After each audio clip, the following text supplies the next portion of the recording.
Vse lepo pozdravljam. Kamnarski terminološki slovar na 106 straneh vsebuje uvodna besedila, slovarski del in seznam izbrane literature.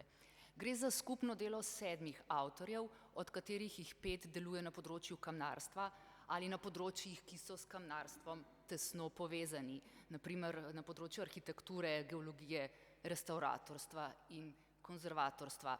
Ti avtorji so Živa Dev, Miha Jeršek, Silvo Pivk, Maja Štembalca-Puder in Damjan Švara. Mojca Žagar-Karer in Tanja Pfeiffer pa sva k slovarju prispevali svojo terminološko oziroma terminografsko znanje in pa slovar sva tudi uredili. Uvod je dvodelen. Prvi del sta prispevali Živa Dev in Maja Štembalca-Puder. Svoj prispevek sta naslovili Naravni kamen, gradivo preteklosti, sedanjosti in prihodnosti. V njem pa ponujata razmišljanje o kamnarstvu kot stroki, o naravnem kamnu in njegovi obdelavi ter o kamnoseku, ki je strokovnjak za kamen. Drugi del uvoda sva prispevali z Mojco, in sicer ta del vključuje kratek opis, kako je slovar nastajal, v nadaljevanju pa sledi natančnejša predstavitev zasnove slovarja in njegove zgradbe.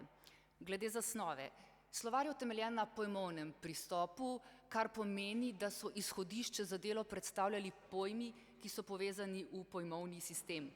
Ta pristop glede na tip informacij, ki so vključene v slovar in glede na njihovo organiziranost, sicer predvideva, da je uporabnik delno že seznanjen z slovarjeno stroko, kar pa ne pomeni, da slovar ni koristen pripomoček za vse, ki potrebujejo strokovno verodostojno informacijo z tega področja. Namen slovarja ni le popis terminologije, ampak poskuša terminologijo tudi urejati, in sicer s prednostnimi termini in njihovimi neprednostnimi sinonimi. Slovar je v tem smislu normativen. Uvodu sledi slovarski del, ta vključuje 1516 terminov, ki imajo ali definicijo ali pa uporabnika usmerjajo na prednostni termin.